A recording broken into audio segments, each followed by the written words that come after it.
Friends, ಹೇಗಿದ್ದೀರಾ? ನಾನು ನಿಮ್ಮ ಪ್ರೀತಿಯ ಸ್ಮಿತಾ. ನನ್ನ ಸ್ಮಿತಾ ಶಶ್ ಚಾನಲ್ಗೆ ಸ್ವಾಗತ. ಇವತ್ತಿನ ವಿಡಿಯೋದಲ್ಲಿ ನಾನು ವ್ಲಾಗ್ ಸ್ಟಾರ್ಟ್ ಮಾಡ್ತಾ ಇದ್ದೀನಿ. ಸ್ವಲ್ಪ ಲೇಟಾಗಿ ಆಫ್ಟರ್ನೂನ್ ಮೇಲೆ ನಾನು ವ್ಲಾಗ್ ಸ್ಟಾರ್ಟ್ ಮಾಡಿರುವಂಥದ್ದು.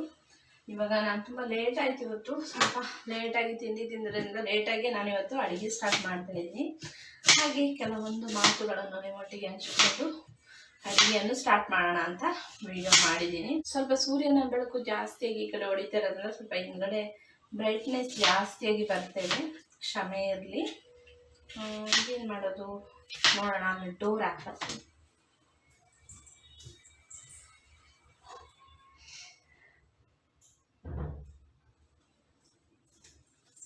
ಆದರೂ ಕೂಡ ಸ್ವಲ್ಪ ಜಾಸ್ತಿನೇ ಬ್ರೈಟ್ನೆಸ್ ಇದೆ, ಯಾಕಂದರೆ ಎಲ್ಲ ಕಡೆ ವಿಂಡೋ ದೊಡ್ಡದಾಗಿ ಇಟ್ಟಿರೋದ್ರಿಂದ ಗಾಳಿ ಬೆಳಕು ಜಾಸ್ತಿಯಾಗಿ ಇದೆ. ಮತ್ತೆ ನಾನು ಇವತ್ತು ಬೇಳೆ ಸಾರು ಮಾಡ್ತಾ ಇದ್ದೀನಿ ಅಷ್ಟೇ. ಅದೇ ಈ ಕಡೆ ಕೆಲವರು ದಾಲ್ ಅಂತ ಹೇಳ್ತಾರೆ. ನೋಡಿ, ಕುಕ್ಕರ್ ಇಟ್ಬಿಟ್ಟಿದ್ದೀನಿ. ಇಲ್ಲಿ ನೋಡಿ, ಇವಾಗ ಕುಕ್ಕರ್ ಇಟ್ಬಿಟ್ಟಿದ್ದೀನಿ.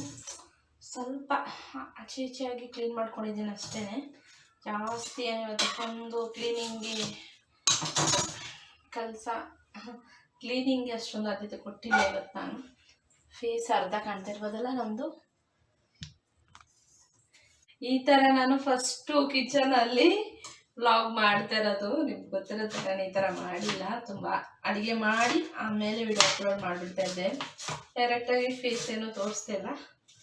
ಸುಮ್ಮನೆ ಹಾಗೆ ಇವತ್ತು ನೋಡೋಣ ಇದೊಂದು ಹೊಸ ಎಕ್ಸ್ಪೀರಿಯನ್ಸ್ ಅಂತ ಹೇಳ್ಬಿಟ್ಟು ಮಾಡಿದ್ದೀನಿ. ಗೊತ್ತಿಲ್ಲ ನಿಮಗೆಲ್ಲ ಇಷ್ಟ ಆಗುತ್ತಾ ಅಂತ ಹೇಳ್ಬಿಟ್ಟು ಮಾಡಿದ್ದೀನಿ ವಿಡಿಯೋನ. ಈ ರೀತಿ ಮೊದಲಿಗೆ ಸ್ವಲ್ಪೊಂದು ಐಟಮ್ಸ್ನ ಫ್ರಿಜ್ಗಳಿಂದ ತೆಗೆದು ಇಟ್ಕೊಳ್ತೀನಿ ನಾನು ಅಡುಗೆ ಏನಾದರೂ ಮಾಡಬೇಕಾದ್ರೆ ಮೊದಲೇ. ಯಾಕಂದರೆ ಮತ್ತೆ ಫ್ರಿಜ್ಜಿಗೆ ಹತ್ರ ಹೋಗೋ ಅವಶ್ಯಕತೆ ಇಲ್ಲ ಅಂಥೇಳಿ. ಮತ್ತು ಪ್ರತಿಯೊಂದು ಐಟಮ್ ನೀವು ಆ್ಯಡ್ ಮಾಡ್ತಾಯಿದ್ದೀರಿ. ಆನಿಯನ್ ಹಾಕ್ತೆ ಮತ್ತು ಗ್ರೀನ್ ಚಿಲ್ಲಿ ಹಾಕ್ತಾಯಿದ್ದೀನಿ ನಾನು. ಅದು ಇದು ಅಂತ ಥಿಂಕ್ ಮಾಡಿ ಇವಾಗ ಆಗ್ತಾಯಿಲ್ಲ ವಿಡಿಯೋಗೋಸ್ಕರ. ಸುಮ್ಮನೆ ಹೀಗೆ ವ್ಲಾಗ್ ಮಾಡೋವಾಗ ಹಾಕ್ತಾಯಿದ್ದೀನಿ. ನೀವು ನೋಡ್ಕೊಳ್ಳಿ ನಾನು ಯಾವ ರೀತಿ ವ್ಲಾಗ್ ಮಾಡ್ತಾಯಿದ್ದೀನಿ ಅಂಥೇಳಿ. ಮತ್ತು ಪ್ರತಿಯೊಂದು ವಸ್ತುವನ್ನು ಕೂಡ ನೀವು ಆದಷ್ಟು ತೊಳೆದು ನೀಟಾಗಿ ಹಾಕಿ. ಈಗ ಸುಮ್ಮನೆ ಆಗಿ ಹಾಕ್ಬೇಡಿ. ನಾನು ಎಲ್ಲ ಐಟಮ್ ಕೂಡ ಚೆನ್ನಾಗಿ ತೊಳೆದು, ಇಲ್ಲೇ ಟ್ಯಾಪ್ ಇರೋದ್ರಿಂದ ನಿಯರಲ್ಲೇ ಕಿಚನಲ್ಲೇ ಇರೋದ್ರಿಂದ ನಾನು ಆವಾಗ ತೊಳ್ಕೊಂಡು ಹಾಕೊಂಡ್ಬಿಡ್ತೀನಿ. ಕೆಲವೊಂದು ವೀಡಿಯೋ ಮಾಡಬೇಕಾದ್ರೆ ಅದನ್ನೆಲ್ಲ ರೆಡಿ ಮಾಡಿಕೊಂಡು ಮಾಡೋವಂಥದ್ದು. ಇವಾಗ ನಾನು ಮಾಮೂಲಿಯಾಗಿ ಮನೇಲಿ ಈ ರೀತಿ ಅಡುಗೆ ಮಾಡ್ತಿರುವಾಗ ಹಾಗೆ ಒಂದೊಂದು ಐಟಮ್ ತೊಗೊಂಡು ಕೂಡ ತೊಳೆದ್ಬಿಟ್ಟು ಹಾಕ್ತೀನಿ. ಮತ್ತು ನಾನು ಏನು ಹೇಳ್ತೀನಿ ಅಂದರೆ, ಮತ್ತು ನಾನು ಒಂದು ಮುಖ್ಯವಾಗಿರುವಂಥ ಏನು ವಿಷಯ ಹೇಳ್ತಾ ಇದ್ದೀನಿ ಅಂದರೆ, ಇವಾಗ ಜನ್ರೇಷನ್ ತುಂಬ ಹಾಳಾಗಿದೆ. ಮಕ್ಕಳೆಲ್ಲ ಮೊಬೈಲಿಗೆ ಅಡಿಕ್ಟ್ ಆಗಿಬಿಟ್ಟಿದ್ದಾರೆ ಅಂತಲೇ ಹೇಳ್ಬೋದು. ತುಂಬಾ ಅಂದರೆ ಈ ಕೊರೋನಾ ಟೈಮ್ ಅಂತಲೇ ಹೇಳೋಕ್ಕಾಗಲ್ಲ. ಕೆಲವರಿಗೆ ಹೇಳ್ತಾರೆ, ಒಂದು ಎಕ್ಸಾಂಪಲ್, ಈ ಕೊರೋನಾ ಟೈಮಿಂದ ಮಕ್ಕಳು ತುಂಬ ಹಾಳಾದರು. ಇಲ್ಲ, ಅದು ಪೇರೆಂಟ್ಸ್ಗಳು ಮಾಡಿರುವಂಥ ತಪ್ಪು ಅಂತಲೇ ಹೇಳ್ಬೋದು. ಮಕ್ಕಳಿಗೆ ಮೊಬೈಲ್ ಕೊಟ್ಬಿಡ್ತಾರೆ. ಒಂದು ಪೇರೆಂಟ್ಸ್ಗಳ ತಪ್ಪು ಅಂತಲೂ ಹೇಳೋಕ್ಕಾಗಲ್ಲ. ಪಾಪ ಇವಾಗಿನ ಬೆಂಗಳೂರು ಜೀವನದಲ್ಲಿ ದುಡಿದ್ರೇ ಎಲ್ಲ ಅಂತ ಆಗ್ಬೋದು. ಹಾಗಂತ ಹೇಳ್ಬಿಟ್ಟು ಮಕ್ಕಳ ಬಗ್ಗೆನೂ ಕೂಡ ಗಮನ ಇರಬೇಕು. 2 ಜನ ದುಡಿದ್ರೇ ದುಡಿಮೆ ಬೆಂಗಳೂರಲ್ಲಿ, ಮತ್ತು ಬದುಕೋಕ್ಕಾಗೋದು ಕೂಡ. ಆದರೆ ಮಕ್ಕಳ ಕಡೆಗೆ ಸ್ವಲ್ಪ ಗಮನ ಕೂಡ ಕೊಡಬೇಕಾಗುತ್ತೆ. ಯಾಕಂದರೆ ಮುಂದಿನ ಪ್ರಜೆಗಳೇ ಅವರಾಗಿರ್ತಾರಲ್ವ. ಆದ್ದರಿಂದ ಮುಂದಿನ ಒಂದು ನಮ್ಮ ದೇಶದ ಪ್ರಜೆಗಳವರು, ಅವ್ರನ್ನ ನಾವು ಉತ್ತಮವಾಗಿ ಬೆಳೆಸಬೇಕಾಗುತ್ತೆ. ಹಾಗಂತ ಹೇಳ್ಬಿಟ್ಟು ನಾವೆಷ್ಟೇ ಒಳ್ಳೆಯವರಾಗಿದ್ದರೂ, ಎಷ್ಟೇ ಉತ್ತಮರಾಗಿ ಬೆಳೆಸಿದ್ರು ಕೂಡ ಮಕ್ಕಳು ಸೇರುವ ಸಂಘದಿಂದ ಕೂಡ ಹಾಳಾಗ್ತಾರೆ. ಎಲ್ಲ ಥರ ಆಪ್ಷನ್ ಕೂಡ ಇವಾಗಿನ ಒಂದು ಜನ್ರೇಷನ್ ಮಕ್ಕಳಿಗೆ ಸಿಕ್ಕಿದೆ. ಯಾಕಂದರೆ ಇವಾಗ ನಾವೇನಾದರೂ ಒಂದು ಬುದ್ಧಿವಾದ ಒಳ್ಳೆಯದೇ ಹೇಳೋಕ್ಕೆ ಹೋದರೆ ಮಕ್ಕಳು ಅದನ್ನ ಕೇಳಲ್ಲ. ಯಾಕಂದರೆ ಅದಕ್ಕೊಂದು ಕ್ವಶನ್ ಹಾಕ್ತಾರೆ. ಅಂದರೆ ಅದು ಒಳ್ಳೆ ಕ್ವಶನ್ ಅಂತೂ ಹಾಕಲ್ಲ, ಅದು ಅಧಿಕ ಪ್ರಸಂಗ ಕ್ವಶನ್ಗಳನ್ನ ಹಾಕ್ತಾರೆ ಅಂತಲೇ ಹೇಳ್ಬೋದು.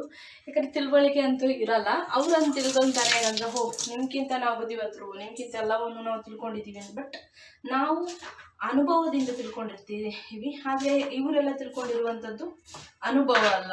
ಅದೇನಂದರೆ ಮೊಬೈಲ್ಗಳಿಂದ ಆಗಲಿ, ಇನ್ನೇನು ಪ್ರತಿಯೊಂದು ಎಜುಕೇಷನ್ ಕೂಡ ಗೂಗಲ್ಲು, ವಾಟ್ಸಪ್ಪು, ಈ ರೀತಿ ನೋಟ್ಸ್ಗಳನ್ನು ಕೂಡ ವಾಟ್ಸಪ್ಪಲ್ಲೇ ಕಳಿಸ್ತಾರೆ ಟೀಚರ್ಸ್ ಅವರು.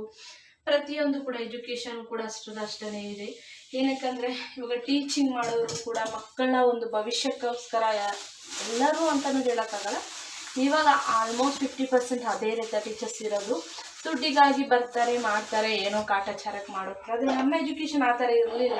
ಮಾಡ್ತಾ ಇದ್ದಾರೆ. ಏನೋ ಪ್ರತಿದಿನ ನ್ಯೂಸ್ ಪೇಪರಲ್ಲಿಂದ ಹಿಡಿದು, ಮೊಬೈಲಿಂದ ಹಿಡಿದು, TV ನ್ಯೂಸಿಂದ ಹಿಡಿದು ಪ್ರತಿಯೊಂದು ಕೂಡ ಅದೇ ಬರ್ತಿದೆ. ಇವಾಗ ಬಾಲ್ಯಾವಸ್ಥೆಯಲ್ಲಿ ಮೊಬೈಲ್ ಚಟಕ್ಕೆ ಗುರಿ ಆಗ್ತಿದ್ದಾರೆ. ಅಲ್ಲಲ್ಲಿ ಅತ್ಯಾಚಾರಗಳು ನಡೀತದೆ. ಚಿಕ್ಕ ಚಿಕ್ಕ ಮಕ್ಕಳು ಆ ಕೆಲಸವನ್ನು ಮಾಡಿ ಒಂದು ಜೈಲಿಗೆ ಹೋಗುವಂಥದ್ದು ಪ್ರತಿಯೊಂದು ನಡೀತದೆ. ಅದೆಲ್ಲ ನೋಡ್ತಾ ಇರುವಾಗ ಪ್ರಪಂಚ ಎಲ್ಲಿಗೆ ಹೋಗುತ್ತೆಪ್ಪ ಅನ್ನೋವಂಥ ಭಯನೂ ಆಗುತ್ತೆ. ಮತ್ತು ಕೆಲವೊಂದು ಅಮಾಯಕ ಮಕ್ಕಳು ಹೇಗೆ ಬದುಕ್ತಾರೆ ಅನ್ನೋ ಒಂದು ಯೋಚನೆ ಕೂಡ ಆಗುತ್ತೆ.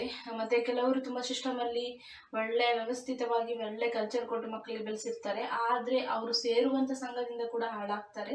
ನಾವು ಪೇರೆಂಟ್ಸ್ನ ದೂರಕ್ಕಾಗಲ್ಲ ಇವಾಗಿನ ಜನ್ರೇಷನ್. ಪಾಪ ಅವರ ಬದುಕು ಕೂಡ ಆಗಿರುತ್ತೆ.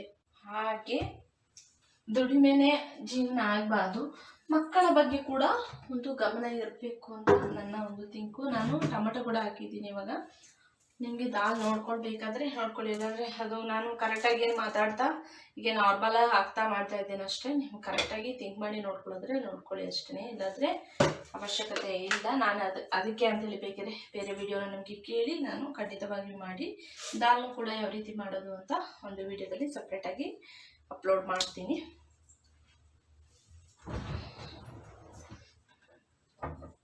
ಯಾಕಂದರೆ ನನಗೆ ಡೈಲಿ ಬ್ಲಾಗ್ ಕೂಡ ಇವಾಗ ಡೈಲಿ ವಿಡಿಯೋ ಕೂಡ ನಾನು ಮಾಡೋಕ್ಕಾಗ್ತಿಲ್ಲ. ಹಸ್ಬೆಂಡ್ ಕೂಡ ಸ್ವಲ್ಪ ಬಿಸಿ ಇದ್ದಾರೆ, ಮಗ ಮನೇಲೇ ಇದ್ದಾನೆ. ಸ್ವಲ್ಪ ಅವ್ನು ನಾನು ಹೇಳಿಲ್ಲ, ನಾನು ಗಮನ ಹೇಳಿದೆ, ನಾನು ಒಂದು ವಿಡಿಯೋದಲ್ಲಿ ಗಮನ ಕೊಡಬೇಕಾಗ್ತದೆಲ್ಲ ಆಗ್ತಾ ಇಲ್ಲ. ಆದಷ್ಟು ಪ್ರಯತ್ನ ಕೂಡ ಮಾಡ್ತೀನಿ ನಾನು ಮಾಡುವಂಥದ್ದು.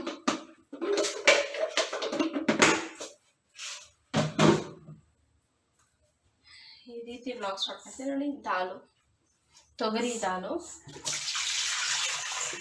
ಇದನ್ನು ಕೂಡ ಚೆನ್ನಾಗಿ ನೀವು ತೊಳ್ಕೊಳ್ಳಿ, ಒಂದ್ಸತಿ ನೀಟಾಗಿ ತೊಳ್ಕೊಳ್ಳಿ. ಆಮೇಲೆ ಏನು ಗೊತ್ತಾ, ಕೊತ್ತಂಬರಿ ಸೊಪ್ಪನ್ನು ಕೂಡ ಹಾಕ್ಬಿಡಿ ಇವಾಗಲೇ. ಆಮೇಲೆ ಇವಾಗ ಪೌಡರ್ಗಳನ್ನೆಲ್ಲ ಹಾಕಬೇಕಾಗುತ್ತೆ. ಅದರಿಂದ ನಮ್ಮ ಮಕ್ಕಳನ್ನ ಸ್ವಲ್ಪ ಗಮನ ಜಾಸ್ತಿಯಾಗಿರಬೇಕಾಗುತ್ತೆ. ಮೊಬೈಲ್ ಯೂಸ್ ಮಾಡ್ತಿರುವಾಗ ಮೊಬೈಲ್ ಕಡೆ ಗಮನ ಕೊಡಿ. ಮಕ್ಕಳು ಏನು ಮಾಡ್ತಾ ಇದ್ದಾರೆ, ಏನು ನೋಡ್ತಾ ಇದ್ದಾರೆ, ಏನು ಆಟ ಆಡ್ತಾರೆ. ಗೇಮ್ಸ್ ಕೂಡ ಒಳ್ಳೆಯದಲ್ಲ ಅವರಿಗೆ ಲೈಫಿಗೆ. ಮಕ್ಕಳು ಏನು ಮಾಡ್ತಾ ಇದ್ದಾರೆ, ಯಾವುದ್ರ ಕಡೆ ಗಮನ ಇದೆ, ಏನು ಗೇಮ್ಸ್ ಆಡ್ತಾ ಇದ್ದಾರೆ, ಅಥವಾ ಮೊಬೈಲ್ ಯಾವ ರೀತಿ ಯೂಸ್ ಮಾಡ್ತಾ ಇದ್ದಾರೆ, ಎಲ್ಲವನ್ನು ಕೂಡ ನಾವು ಒಂಚೂರು ಪೇರೆಂಟ್ಸ್ ಆಗಿದ್ದವರು ನಾವು ಒಂಚೂರು ಅಬ್ಸರ್ವ್ ಮಾಡಬೇಕಾಗುತ್ತೆ. ಇಲ್ಲಾಂದರೆ ಮಕ್ಕಳ ದಾರಿ ತಪ್ಪಕ್ಕೆ ಕೂಡ ಸಾಧ್ಯ ಇರುತ್ತೆ. ಮತ್ತು ಅವರು ಯಾರೊಂದಿಗೆ ಫ್ರೆಂಡ್ಶಿಪ್ಪನ್ನು ಬೆಳೆಸಿದ್ದಾರೆ, ಎಂಥವರೊಟ್ಟಿಗಿದ್ದಾರೆ, ಅದನ್ನು ಕೂಡ ನಾವು ಅಬ್ಸರ್ವ್ ಮಾಡಬೇಕಾಗಿದೆ. ಪೇರೆಂಟ್ಸ್ ಆಗಿ ನಾವು ನಮ್ಮ ಕರ್ತವ್ಯ. ಸುಮ್ಮನೆ ನಾವು ದುಡಿಯೋಕೆ ಹೋಗ್ತೀವಿ, ನಾವು ಏನು ಮಾಡೋದು, ಸ್ಕೂಲಲ್ಲಿ ಬಿಟ್ಟು ಹೋಗ್ತೀವಿ, ಅವ್ರು ನೋಡ್ತಾರೆ ಇವ್ರು ನೋಡ್ತಾರೆ ಅನ್ನೋದೊಂದು ಯಾರೂ ನೋಡಲ್ಲ. ನಮ್ಮ ಬಗ್ಗೆ, ನಮ್ಮ ಫ್ಯಾಮಿಲಿ ಬಗ್ಗೆ ನಮಗೆ ಕಾಳಜಿ ಇರಬೇಕು. ಹೊರಗಡೆನವ್ರು ಯಾವತ್ತೂ ಯಾರ ಮೇಲೂ ಕೂಡ ನೀವು ಡಿಪೆಂಡ್ ಆಗಬೇಡಿ. ಡಿಪೆಂಡ್ ಆಗಿದ್ರೆ ಭಾಳ ಕಷ್ಟ ಅಂತಲೇ ಹೇಳ್ಬೋದು ಜೀವನ. ಅಂದರೆ ಈಗಿನ ಜನ್ರೇಷನ್ ಅಂತೂ ಭಯಂಕರ ಭಯಾನಕವಾಗಿದೆ. ಎಲ್ಲೋದ್ರೂ ಮೋಸ, ಎಲ್ಲೋದ್ರೂ ದುಡ್ಡು, ಈ ರೀತಿ ಹೇಳಿಕೆ ಮಾತು, ಈ ರೀತಿಗಳೇ ನಡೀತದೆ ಹೊರತು ಒಳ್ಳೆಯದಕ್ಕೆ ಯಾವತ್ತೂ ಕಾಲ ಇಲ್ಲ. ಅದು ಮಾತ್ರ ಸತ್ಯ, ಅದು ಎಲ್ಲರಿಗೂ ಗೊತ್ತಿರುವಂಥ ಸತ್ಯ. ನೀವು ಕೂಡ ಅನುಭವಿಸಿರ್ತೀರ ಜೀವನದಲ್ಲಿ. ಇವಾಗ ನಾನು ಚಿಲ್ಲಿ ಪೌಡ್ರ್ ಹಾಕ್ತೆ, ನೋಡಿರ್ಬೋದು. ನಾನು ಒಂದು ಅರ್ಧ ಸ್ಪೂನಷ್ಟು ಹಾಕ್ತೀನಿ, ನಮಗೆ ಎಷ್ಟು ಬೇಕು. ನಾವು ಸ್ಪೈಸಿ ಸ್ವಲ್ಪ ಕಮ್ಮಿನೇ ತಿಂತೀವಿ, ಅದರಿಂದ ಒಂದು ಅರ್ಧ ಸ್ಪೂನಷ್ಟು ನಾನು ಹಾಕಿದ್ದೀನಿ ಅಷ್ಟೇ. ಧನಿಯಾ ಪುಡಿ 1 ಸ್ಪೂನಷ್ಟು ಹಾಕಿದ್ದೀನಿ. ಮತ್ತು ಟರ್ಮರಿಕ್ ಪೌಡ್ರ್ ಕೂಡ ಹಾಕಿದ್ದೀನಿ, ಅದನ್ನು ಹೇಳಲಿಲ್ಲ. ಒಂದು ಅರ್ಧ ಸ್ಪೂನಷ್ಟು ಟರ್ಮರಿಕ್ ಪೌಡ್ರ್ ಹಾಕಿದ್ದೀನಿ. ಅಂದರೆ ನಾನು ಕ್ರಮವಾಗಿ ಒಂದು ದಾಲ್ನ ಮಾಡ್ತಿಲ್ಲ, ಸುಮ್ಮನೆ ವ್ಲಾಗ್ ಮಾಡೋಣ ಮಟ್ಟಿಗೆ ಮಾತಾಡ್ಕೊಂಡು ಅಂತ ಮಾಡಿದ್ದೀನಿ ಅಷ್ಟೇ. ನೋಡಿ, ಸಾಲ್ಟ್ ಕೂಡ ಹಾಕ್ತಾಯಿದ್ದೀನಿ. ಒಂದು 2 ಸ್ಪೂನಷ್ಟು ಸಾಲ್ಟ್ ಹಾಕಿದ್ದೀನಿ. ಏನು ಗೊತ್ತಾ, ನಾನು ಇವಾಗ ದಾಲನ್ನು ಮಾಡಿದ್ದೀನಿ, ಮತ್ತು ನಾನು ಮಗ ದಾಲು ಅನ್ನ ಮಾಡಿ ಊಟ ಮಾಡಿಬಿಡ್ತೀವಿ. ಇನ್ನು ಸಂಜೆ ಏನಾದರೂ ಪಲ್ಯ ಮಾಡ್ತೀನಿ. ಸಂಜೆ ಪಲ್ಯ ಮಾಡೋದು ಇವಾಗ ಟೈಮ್ ಆಗಿದಲ್ಲ. ಬೆಳಿಗ್ಗೆನೇ ರೈಸ್ ಬಾತು ಮತ್ತು ಸ್ವಲ್ಪ ಸ್ನ್ಯಾಕ್ಸ್ಗಳೆಲ್ಲ ಇತ್ತು, ತಿಂದು ಹೊಟ್ಟೆ ತುಂಬ ಆಗೋಯಿತು. ಸ್ವಲ್ಪ ಲೇಟಾಗಿ ತಿಂದು ಸ್ವಲ್ಪ ಲೇಟಾಗಿ ಎದ್ದು, ಮಗ ಮನೇಲೇ ಇರೋದ್ರಿಂದ ಹಸ್ಬೆಂಡ್ ಬೆಳಿಗ್ಗೆನೇ ಹೋಗ್ಬಿಡ್ತಾರೆ. ಅವರಿಗೆ ಊಟ ತಿಂಡಿ ಎಲ್ಲ ಯಡಿಯೂರಪ್ಪ ಅವ್ರ ಮನೇಲೇ ಇರುತ್ತೆ. ಅದರಿಂದ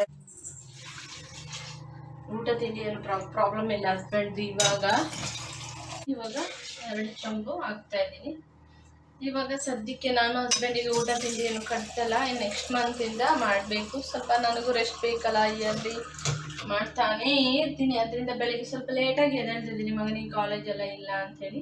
ಅಂದರೆ ತುಂಬ ಲೇಟ್ ಅಲ್ಲ, 6 o'clock ಕರೆಕ್ಟಾಗಿ ಎದ್ದೇಳೇ ಇರ್ತೀನಿ. ಇಲ್ಲಾಂದರೆ 5:30, 5 o'clock ಆ ಥರ ಎದ್ದೇಳ್ತೀನಿ. ಯಾವಾಗ ನನಗೆ ಎಚ್ಚರಿಕೆ ಆಗುತ್ತೆ, ಒಂದ್ಸರಿ 4 o'clock ಎಚ್ಚರಿಕೆ ಆಗಿಬಿಡುತ್ತೆ, 4:30 ಈ ರೀತಿ ನನಗೆ ಟೈಮಿಂಗ್ಸ್ ಇಲ್ಲ. ಯಾವಾಗ ನನಗೆ ಎಚ್ಚರಿಕೆ ಆಗುತ್ತೆ ಅವಾಗ ಎದ್ಬಿಡ್ತೀನಿ ನಾನು, ಆ ಥರ. ಇವಾಗ ಸ್ವಲ್ಪ ರೆಸ್ಟ್ ಆಗಿದ್ದೀನಿ, ಮಗನಿಗೆ ಸ್ಕೂಲ್ ಇಲ್ಲ, ನೆಕ್ಸ್ಟ್ ಕಾಲೇಜು, ಅವಾಗೆಲ್ಲ ಟಿಫಿನ್ ಎಲ್ಲ ಕಟ್ಟಬೇಕಾಗುತ್ತೆ, ಎಲ್ಲವನ್ನು ರೆಡಿ ಮಾಡ್ಕೊಡ್ಬೇಕಾಗುತ್ತೆ. ವಾಟ್ರ್ ಹಾಕಿದ್ದೀನಿ, ನೋಡಿದ್ರಲ್ಲ. ಪಾಂಡ್ರ ಅನ್ನೋದು ಈ ರೀತಿ ಮುಚ್ಚಿಡ್ತಾ ಇದ್ದೀನಿ. ಈ ಪ್ರಾಪರಾಗಿ ನಾನು ಹೇಳಿಲ್ಲ ಅಂದರೆ ಬೇಜಾರು ಮಾಡ್ಕೊಂಬಿಡಿ. ನಾನು ಅರ್ಜೆಂಟಿಗೆ ಮಾಡಿರುವಂತಹ ಸಾಂಬಾರು. ಇದು ಒಂದೇ ಸತಿ ಎಲ್ಲವನ್ನು ಹಾಕಿ ವಿಸಿಲ್ ಹೊಡಿಸ್ಬಿಡ್ತೀನಿ. ಆಮೇಲೆ ಒಗ್ಗರಣೆ ಹಾಕುವಂಥದ್ದು ಅಷ್ಟೇನೆ. ನೆಕ್ಸ್ಟ್ ಇದು 3 ವಿಸಿಲ್ ಹೊಡಿಬೇಕು. ನಂತರ ನಾವೇನು ಮಾಡಬೇಕು, ಹುಳಿಯನ್ನು ಸ್ವಲ್ಪ ಒಂದಿಷ್ಟು ಹುಳಿಯನ್ನು ನೆನೆಸಿಡ್ಬೇಕು. ಅದನ್ನು ನೆನೆಸಿಟ್ಟಾದ ನಂತರ ಇದು 3 ವಿಸಿಲ್ ಹೊಡೆದ ನಂತರ ಇದು ಆರಿದ ನಂತರ ತೆಗೆದು ಹುಳಿಯ ರಸವನ್ನು ಹಾಕಿ ಆಮೇಲೆ 1-2 ಸ್ಪೂನ್ ಅಷ್ಟು ನೀವು ಯಾವ್ದು ಯೂಸ್ ಮಾಡ್ತೀರ ಅದು ಸಾಂಬಾರ್ ಪೌಡ್ರನ್ನ ಹಾಕಿ ಚೆನ್ನಾಗಿ ಕುದಿಸಿ ಆಮೇಲೆ ಏನು ಮಾಡಿ ಅಂದರೆ ಒಗ್ಗರಣೆ ಹಾಕ್ತೀರಿ ಅಷ್ಟೇ. ಮತ್ತು ನಾನು ಹಸಿಮೆಣಸಿನ್ಕಾಯಿ ಹಾಕಿದ್ದೀನಿ, ಜಾಸ್ತಿ ಹಾಕಿಲ್ಲ, 2 ಹಾಕಿದ್ದೀನಿ. ಅದನ್ನು ಕುಯ್ದೆಲ್ಲ ಹಾಕಿಲ್ಲ, ಹೀಗೆ ಹಿಡಿಯನ್ನು ಹಾಕಿರುವಂಥದ್ದು. ಹಸಿಮೆಣಸಿನ್ಕಾಯಿ ಹಾಕಿ ಖಾರ ಪುಡಿ ಹಾಕಿ ಸಾಂಬಾರು ಪುಡಿ ಹಾಕಿದ್ದಾರೆ ಅಂತ ತಿಳ್ಕೊಂಡು ನಾನು ಹಾಕುವಂತಹ ಒಂದು ಸಾಂಬಾರು ಪೌಡ್ರು ಸ್ಪೈಸಿ ಇಲ್ಲ. ಅದರಿಂದ ನಾನು ಜಾಸ್ತಿಯಾಗಿ ಶಕ್ತಿ ಸಾಂಬಾರು ಪೌಡ್ರೇ ನಾನು ಯೂಸ್ ಮಾಡೋಂಥದ್ದು. ಅಂದರೆ ನಾನು ನೆಕ್ಸ್ಟ್ ಜಾಸ್ತಿಯಾಗಿ ವ್ಲಾಗ್ ಮಾಡ್ತೀನಿ, ನಾನು ಮಾಡಲ್ಲ ಅಂತ ಇಲ್ಲ. ಇದು ನಮ್ಮದು ಕಿಚನು ಚಿಕ್ಕದಾಗಿದೆ. ಕಿಚನು ನಮ್ಮದು ಚಿಕ್ಕದಾಗಿದ್ರು ಚೊಕ್ಕವಾಗಿದೆ ಅಂತಲೇ ಹೇಳ್ಬೋದು. ಕಿಚನು ನಮ್ಮದು 30-20 ಸೈಟ್ ಇರೋದ್ರಿಂದ ಈ ಒಂದು ಕಿಚನು ಚಿಕ್ಕದಾಗಿದೆ. ನನಗೆ ಸ್ವಲ್ಪ ದೊಡ್ಡದಾಗಿ ಕಿಚನ್ ಇಷ್ಟ. ಯಾವಾಗಲೂ ನಾನು ಅಷ್ಟೇ, ಒಂದು ಲೀಸಿಗಿರಲಿ ಬಾಡಿಗೆ ಮನೆ ಇರಲಿ ಸ್ವಲ್ಪ ದೊಡ್ಡದಾಗೇ ಇತ್ತು ನಂದು. ಆವಾಗ ನಂದು ಕಿಚನ್ ಎಲ್ಲ ತುಂಬ ದೊಡ್ಡದಾಗೇ ಇತ್ತು. ಆದರೆ ಇವಾಗ ಇಲ್ಲಿ ಸ್ವಲ್ಪ ಚಿಕ್ಕದಾಗಾಯಿತು. ನಮಗೆ ಅಂತ ಸ್ವಂತ ಮನೇಲಿ ಕಟ್ಟುವಾಗ ನಾವು ಚಿಕ್ಕದಾಗೆ ಕಟ್ಟಿದ್ದೀವಿ. ಇದು ಪ್ಲಾನ್ ಹಾಕಿದವರು ಚಿಕ್ಕದು ಮಾಡಿಬಿಟ್ಟಿದ್ದಾರೆ, ಏನು ಮಾಡೋಕ್ಕಾಗಲ್ಲ. ತಲೆಗೆ ಹೊಡಿಸ್ಕೊಂಬಾರು, ಇರೋದ್ರಲ್ಲ ಅಡ್ಜಸ್ಟ್ ಮಾಡ್ಕೊಂಡು ಜೀವನ ಮಾಡ್ಬೇಕು. ಆದರೆ ಸೂಪರ್ ಆಗಿದೆ. ನೀವು ನೋಡ್ತಾ ಇರ್ಬೋದು ವಿಜಿಲ್ ಆಗ್ತಿದೆ. ಇದು 3 ವಿಜಿಲ್ ಆದರೆ ನೋಡಿ ಹುಳಿ ನೆನೆ ಹಾಕಿದ್ದೀನಿ. ಇದು ಆರಿದೆ, ಓಪನ್ ಮಾಡ್ತಾ ಇದ್ದೀನಿ. ಗ್ಯಾಸ್ ಆನ್ ಮಾಡಿಕೊಂಡು ನಾನೊಂದು 2 ಸ್ಪೂನ್ ಅಷ್ಟು ಸಾಂಬಾರು ಪೌಡ್ರ್ ಹಾಕ್ತಿದ್ದೀನಿ. ಹಾಕಿದ ನಂತರ ಆಮೇಲೆ ಒಗ್ಗರಣೆ ಹಾಕ್ಕೊಳ್ಳುವಂಥದ್ದು. ಅವಾಗ ರೆಡಿಯಾಗಿರುತ್ತೆ ಸಾಂಬಾರು. ನಾನು ಇವತ್ತೇನು ಮಾಡಿಲ್ಲ, ಸ್ವಲ್ಪ ಉದಾಸೀನ ಆಯಿತು ಅಡುಗೆ ಮಾಡೋಕ್ಕೆ. ಅದಕ್ಕೆ ಬೇಳೆ ಸಾರು ಅನ್ನ ಮಾಡಿ ಊಟ ಮಾಡ್ತಾ ಇದ್ದೀನಿ. ನಂತರ ಬೇಕಾದ್ರೆ ಸಂಜೆ ಟೈಮ್ ಅಲ್ವಾ, ಆವಾಗ ಏನಾದರೂ ಚಪಾತಿಗೆ ಬೇಕಲ್ವ ಸೈಡಿಗೆ ಅಂತೇಳಿ ಪಲ್ಯ ಮಾಡ್ಕೊಬೇಕು. ಇವಾಗ ಏನಿದೆ ಅದು ಮಾಡ್ಕೊಂಡು ತಿಂತೀವಿ ಇಬ್ಬರೇ ಅಲ್ಲ ಅನ್ನೋದಷ್ಟೇ. ಇಬ್ಬರೇ ಇದು ಕೂಡ ಮಾಡ್ತೀನಿ, ಬಟ್ ಇವತ್ತು ಯಾಕೋ ಫಿಟ್ನೆಸ್ ಆಗಿರೋದ್ರಿಂದ ಸ್ವಲ್ಪ ಕೆಲಸ ಕಳ್ರಾಗ್ಬಿಟ್ಟಿದೆ. ಆದರೂ ಮನೆ ಕೆಲಸ ಎಲ್ಲ ಮುಗಿಸಿದ್ದೀವಿ ಬೆಳಗ್ಗೆನೆ. ಸ್ವಲ್ಪ ಅಡುಗೆ ಎಲ್ಲ ಮಾಡೋ ಸ್ವಲ್ಪ ಮೀಟಿಂಗ್ಗಳು ಜಾಸ್ತಿ ಮಾಡಿದ್ದೀವಿ. ನಾನು ಮತ್ತು ಮಗ ಚೆನ್ನಾಗಿ ಮೀಟಿಂಗ್ ಮಾಡೋದು, ಟೈಮ್ ವೇಸ್ಟ್ ಆಗೋಯ್ತು. ತಿಂದು ಹೊಟ್ಟೆ ಭಾರ ಆಯಿತು, ಕೆಲಸ ಎಲ್ಲ ಆಯಿತು, ತಿಂದು ಹೊಟ್ಟೆ ಭಾರ ಆಯಿತು, ಮೀಟಿಂಗ್ ಮಾಡೋದು, ಹಾಗೆ ಟೈಮ್ ವೇಸ್ಟ್ ಮಾಡೋದು. ನಂತರ ಅಡುಗೆ ಮಾಡಿ ಇವಾಗ ಊಟ ಮಾಡ್ತಾ ನಂತರ ಅಡುಗೆ ಮಾಡೋಕ್ಕೆ ಬಂದಿದ್ದೀನಿ. ಎಲ್ಲ ಅಡುಗೆ ಆಯಿತು, ಸ್ವಲ್ಪ ಹೊತ್ತೇನು 5 ಮಿನಿಟ್ಸ್ ಇರೋಲ್ಲ ರೆಡಿ ಆಗುತ್ತೆ ಸಾಂಬಾರು. ಇದು ಕುದ್ದ ನಂತರ ಸಾಂಬಾರು ಪೌಡ್ರ್ ಹಾಕಿ ಈ ಥರ ನೀವು ತಿರುಗಿಸಿ, ಯಾಕಂದರೆ ಪೌಡ್ರ್ ಹಾಕಿರ್ತಿಲ್ಲ ಅದು ಗಂಟು ಉಳ್ಕೊಂಡ್ಬಿಡುತ್ತೆ. ಮತ್ತು ಕುದಿಯೋವು ಕೂಡ ಅದಷ್ಟೊಂದು ಕರಗಲ್ಲ. ಮತ್ತು ಅದರಿಂದ ಹಾಕಿ ಈ ರೀತಿ ಸ್ವಲ್ಪ ತಿರುಗಿ.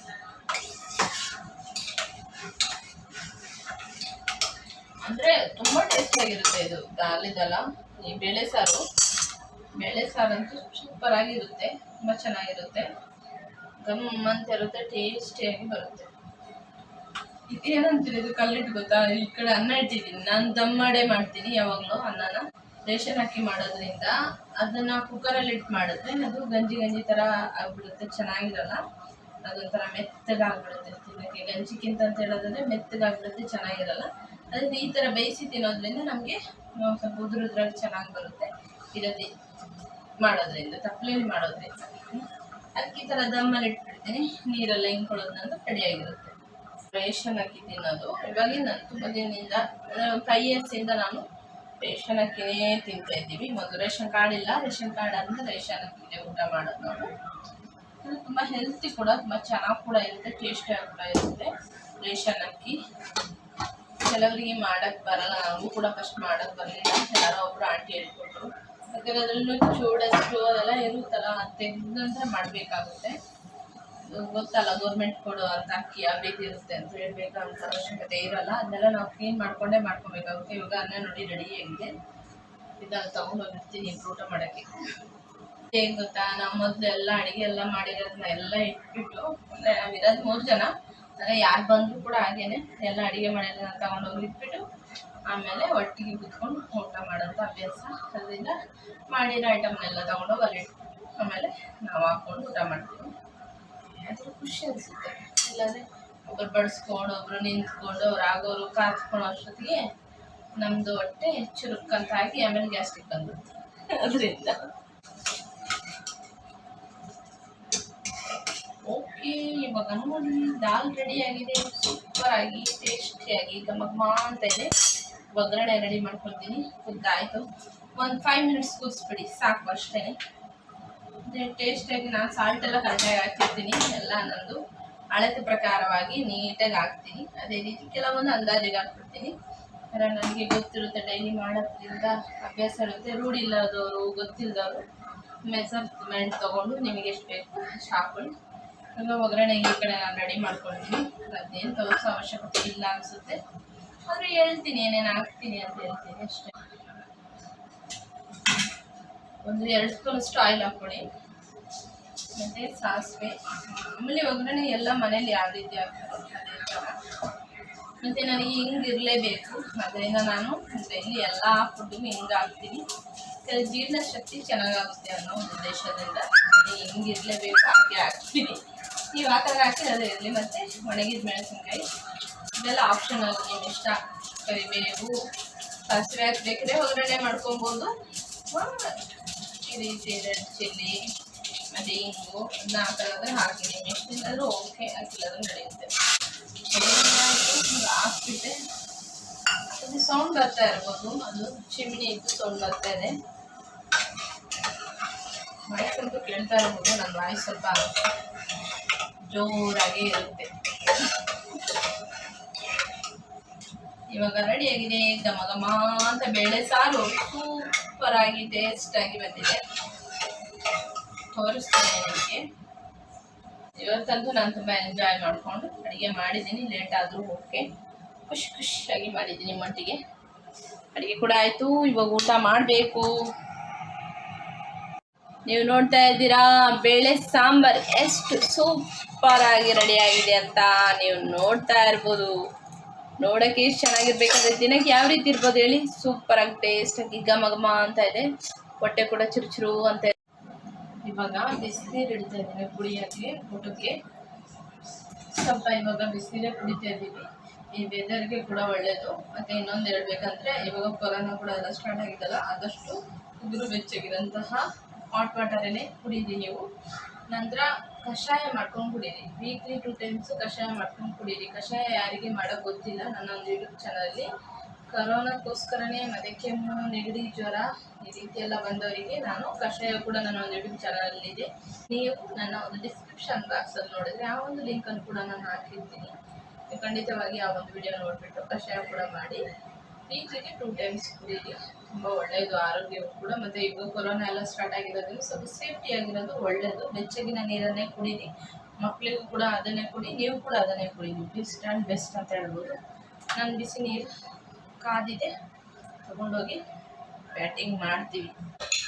ಇದು ಸೈಡ್ಸಿಗೆ ತಗೊಂಡು ಬಂದಂಥದ್ದು ಮಾಡೋ ಇದು ನೋಡಿ, ಹೆಸರು ಬೇಳೆ.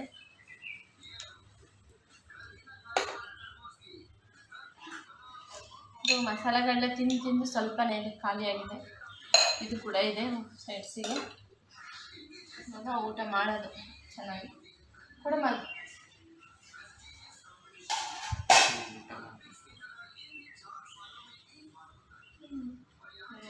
ಬಿಸಿ ಇದೆ.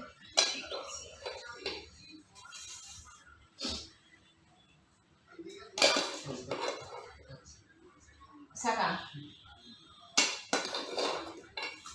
ಎಷ್ಟು ಬೇಕಷ್ಟೇ ನಾನು ಅನ್ನ ಎಲ್ಲ ಹಿಡ್ಕೊಳ್ಳೋದು, ಜಾಸ್ತಿ ಹಿಡ್ಕೊಳ್ಳಲ್ಲ ಅನ್ನನ.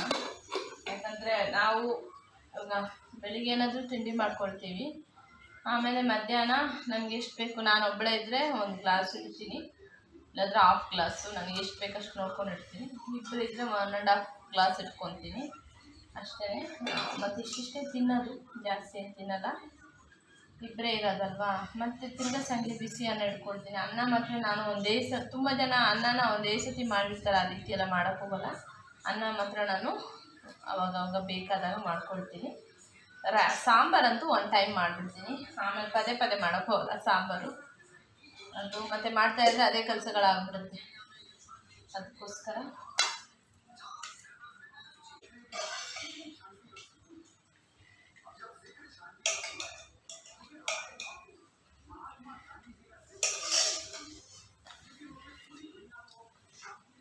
ನೋಡ್ತಾ ಇರ್ಬೋದು. ಸೂಪರ್ ಆಗಿರುತ್ತೆ ಮಾತ್ರ, ಟೇಸ್ಟಿಯಾಗಿ ಬೇಳೆ ಸಾರು ನಾನು ಮಾಡಿರುವಂಥದ್ದು. ಈ ರೀತಿ ನೀವು ಕೂಡ ಮಾಡಿ ನೋಡಿ, ಎಷ್ಟು ಟೇಸ್ಟ್ ಆಗಿರುತ್ತೆ, ತಿನ್ನೋಕೆ ಕೂಡ ಅಷ್ಟು ಚೆನ್ನಾಗಿರುತ್ತೆ.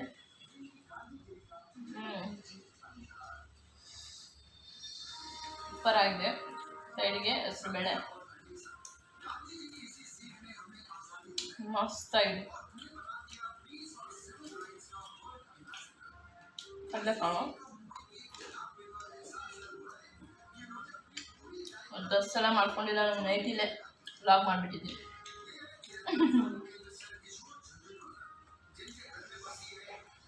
ತುಂಬ ಬಿಸಿ ಇದೆ.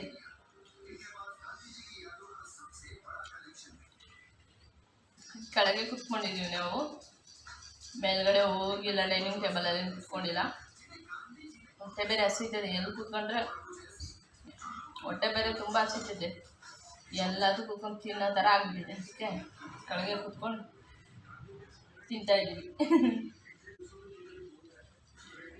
ಮತ್ತು ಇದನ್ನೆಲ್ಲ ತೊಗೊಂಡೋಗಿ ಮೇಲೆ ಕುತ್ಕೊಳ್ಳೋದು ಹಿಂಸೆ ಅನಿಸುತ್ತೆ. ಹೊಟ್ಟೆ ಹಸಿವಿಗೆ ಇಲ್ಲೇ ಕುತ್ಕೊಂಡು ತಿನ್ಬೇಡ ಅಂತ ಕೆಳಗೆ ಕುತ್ಕೊಂಡಿದ್ದೀವಿ. ಕಾಣ್ತಾನಲ್ಲ ಅವನು, ಕಾಣ್ತಾನೆ ನೋಡಿ, ಮೆಲ್ಲ ಎಣಿಸ್ತದೆ. ನಾವು ಇದೇ ರೀತಿ ನಾವು ಸಿಂಪಲ್ಲಾಗಿ ಜೀವನ ಮಾಡುವಂಥದ್ದು, ಆಡಂಬರವಾಗಿ ವಿಜೃಂಭಣೆ ಆಗಿ ಆ ಥರ ಎಲ್ಲ ಜೀವನ ಮಾಡಲ್ಲ. ಹೇಗಿದೆ ಎಷ್ಟಿದೆ ಅದರಲ್ಲೇ ಜೀವನ ಮಾಡಿ ಜೀವಿಸ್ತೀವಿ ಅಷ್ಟೇ ಮನುಷ್ಯನ ಜೀವನ. ಏನಿದೆ ಅದರಲ್ಲಿ ಒಳ್ಳೆ ರೀತಿ ಬದುಕೋದು ಜೀವನ. ನಮ್ಮಲ್ಲಿ ನಾವು ಸಂತೋಷವನ್ನು ಕಂಡುಕೊಂಡು ಸುಖವಾಗಿ ಜೀವನ ಮಾಡುವಂಥದ್ದೇ ಜೀವನ ಅಂತಲೇ ಹೇಳ್ಬೋದು ಫ್ರೆಂಡ್ಸ್. ಐ ಹೋಪ್ ವಿಡಿಯೋ ಎಲ್ಲರಿಗೂ ಇಷ್ಟ ಆಗಿದೆ ತಿಳ್ಕೊಂಡಿದ್ರಿ. ಇಷ್ಟ ಆಗಿದೆ, ಏನು ಮಾಡಬೇಕು ಅಂತ ಗೊತ್ತಲ್ಲ, ಲೈಕ್ ಮಾಡಿ, ಶೇರ್ ಮಾಡಿ, ಸಬ್ಸ್ಕ್ರೈಬ್ ಮಾಡಿ. ಎಲ್ಲರಿಗೂ ನನ್ನ ಪ್ರೀತಿಯ ಧನ್ಯವಾದಗಳು.